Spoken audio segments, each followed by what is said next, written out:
Tere, mina olen Peeter, te vaatate videoblogi Näeme õues. Aeg on teha kokkuvõte aasta 2022. Kui alustasin blogipidamist sel aastal, ei arvanud üldse, et jõuan sel aastal 40. videoni.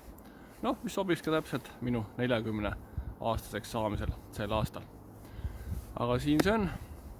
Ja kui vaadata populaarsust, siis kõige populaarsem video on Tallinna jõuluturust, millele järgneb siis suusavideo Kuningmäel. Turundamisega väga palju tegelenud ei ole, nii et seda enam on rõõm tõdeda, et ikka on videosid vaadatud. Subscribereid ehk tellijaid on praeguseks kogunenud 24, täitsa hea number, et siit saab aina paremaks minna. Aga mis mu enda emotsioonid aastal 2022 filmimisest on see, et loomulikult kõige ägedam oli Hispaania reis koos keeleõppe ja matkamisega. Ja võiks öelda sellele järgneb Humala ekskursioon ja maa-alustes tunnelites, kus väga külm vesi tuli saabastesse. Kõige töömahukam video oli kindlasti Mustamäe skulptuuride video. Kui esialgu arvasin, et võtan kaamera ja lähen linna peale skulptuure filmima ning kutsun inimesi ka neid vaatama.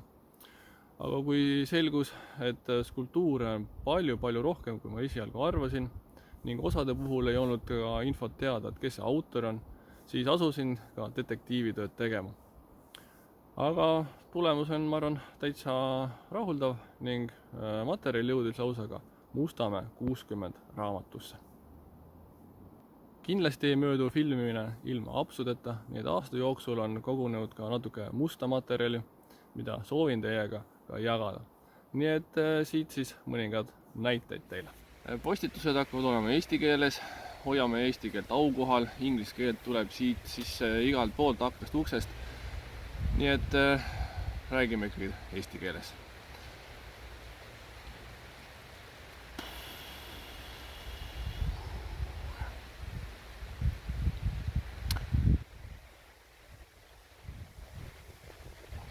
Lõpetuseks ütlen lihtsalt, avastage Eestimaad, avastage uusi paiku, olge mõnusad ja näeme õues.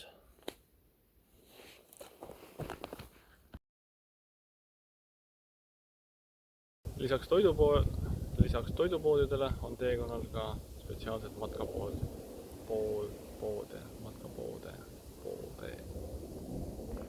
Nii et kellel võimalik, tulge matkama siia. Näeme õues.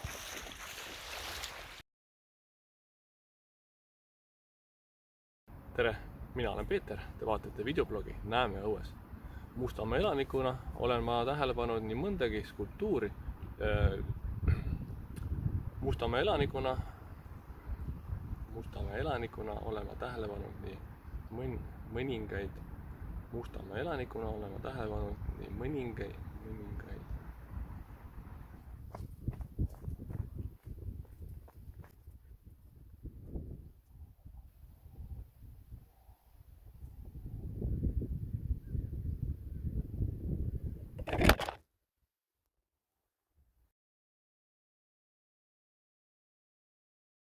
Kindlasti soovin jätkata, mis siis mõttes on. Üks lähemaid teemasid on suusamaraton, vabatehnika suusamaraton ning plaanis on ka laskesuusatamist vaatama minna. Aga tahaks proovida ka miks mitte triatloni, parkuuri ning võib-olla külastada ka mõnda väikest Eesti saart või laidu. Nii et ideid on, küsimus on ainult ajas ja võimalustes. Loodan, et suudan aastal 2023 ka teie meelt lahutada. Siit poolt aga head vana aasta lõppu ja näeme õues!